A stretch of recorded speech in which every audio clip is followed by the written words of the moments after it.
Sugeng enjang para adi yuswa, sugeng pepanggihan malih wonten ing renungan padintenan adi yuswa ing dinten Selasa Legi selawi Maret 2020. Sumangga dinten punika kita nampi jejer Gusti nuntun. Gusti nuntun.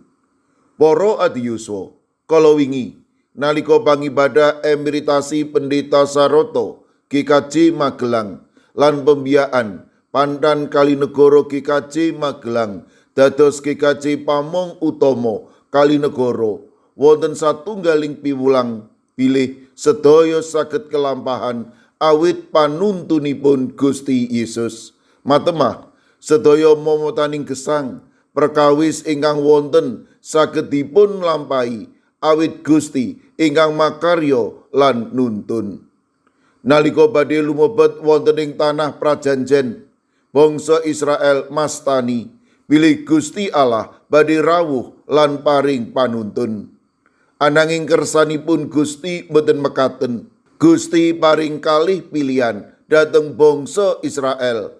Sepisan bangsa Israel saged lumebet tanah prajanjen tanpa panuntunipun Gusti, utawi pilihan kaping kalih bangsa Israel kedah mratobat langkung rumiyin supados patunggilanipun kalian Gusti saged pulih malih. Gusti Allah karsa nuntun bangsa Israel menawi bangsa Israel ngetingalaken kasetyan ingkang saestu dhateng Gusti.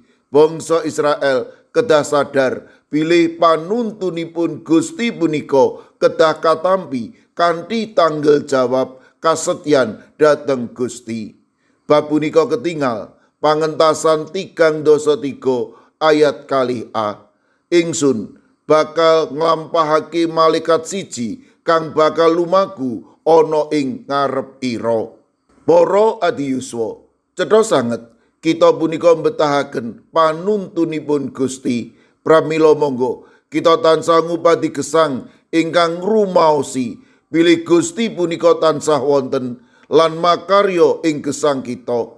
Nalika kita nembe ngadepi pepalang perkawising gesang kekirangan pitadosa, menawi Gusti tansah nuntun lampah kita, Gusti mboten nate nigakaken kita gesang piyambakan. Monggo kita sami caket raket gesang ing panuntunipun Gusti Yesus.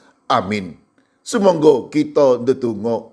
Matur nuwun Gusti, dinten punika paduka paring pepemut bilih paduka tansah nenuntun lampah kawula.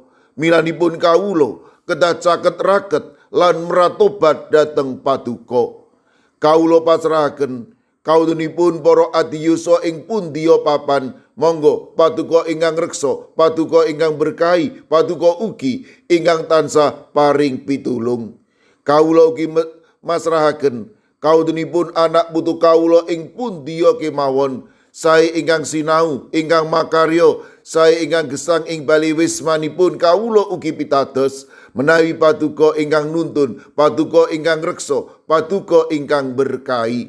Kawula ugi masrahaken masyarakat kawula ingkang nindakaken poso Ramadan, kawula pitados menawi paduka ugi ingkang reksa matemah ing tembe wingingipun saged wangsul dados titah ingkang anyar. Kawula ugi masrahaken sawetawis masyarakat kawula ingkang sampun miwiti mlampah mudik utawi wangsul ing kampungipun. Kawula pitados menawi paduka ugi ingkang reksa lan paring pitulung.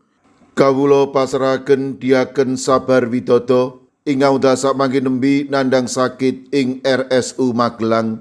Monggo Gusti paduka ingkang makarya, paduka ngginakaken griya sakit lan menapa kemawon. Amrih Diaken Sabar Widodo punika inggal nampi wetahing kesarasan. Kawula pasrahaken Ibu Karyumi lan Ibu Kusmini ing GKJ Purba, Ibu Indrayati ing Sulu. Kawula pasrahaken Ibu Sriti Astuti warga GKJ Tropodo Sidoarjo ingkang nembe nandhang sakit. Kawula pasrahaken Ibu Lini Sutopo GKJ Semarang Barat.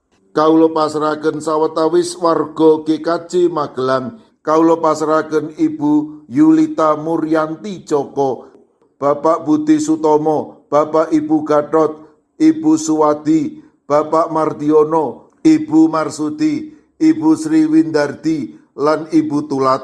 Kawula pasrahaken sawetawis sedherek kawula ingkang nembe nandhang sakit wonten ing GKJ Tuban, Bapak Yohanes Mudadi. Kawula pasrahaken ugi Ibu Nani Cahyono, Bapak Ibu Karyo, Bapak Ibu Toyo, Ibu Ngatini wonten ing GKJ Trangkil.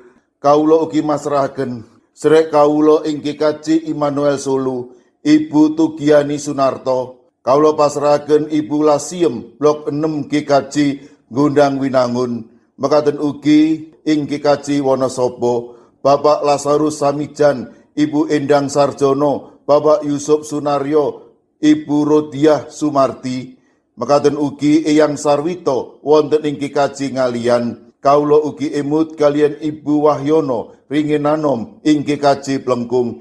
Mekaten ugi Ibu Sunarti ing GKJ Salaman. Ing GKJ Ungaran kawula masrahaken Ibu Sugito, Bapak Sembiring, Ibu Munarti, Bapak lan Ibu Tugiman, Ibu Surisno. Mekaten ugi kawula pasrahaken Ibu Tati wonten ing GKJ Immanuel Solo, Bapak Jatmiko ing Denpasar, Ibu Warsi ing Kemenjing, Ibu Apri wonten ing Canden. Kawula pasrahaken sedherek kawula ing GKJ Sragen, Bapak Ursito Riyadi, Ibu Sumiati, Bapak Suyanto. Mekaten ugi sedherek kawula Bapak Chandra Deni Saputro ing GKJ Karangdowo. Kawula ugi masrahaken Bapak Bambang Sugiri, Bapak Dalmin, Bapak Wisno ing GKJ Pugeran. Kawula pasrahaken Ibu Warsini dalasan putranipun Yohanes Haryati ing Watu Sigar. Mekaten ugi ing GKJ Mijen, Bapak Budiono Arung Puji,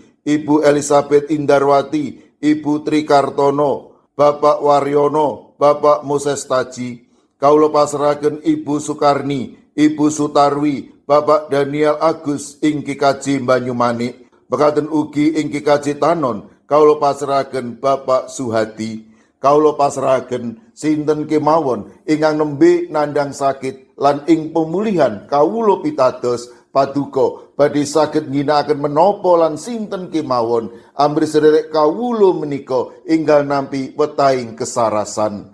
Sedaya pandonga lan pasambat kawula pasrahaken wonten ing Gusti kawula Yesus Kristus. Amin.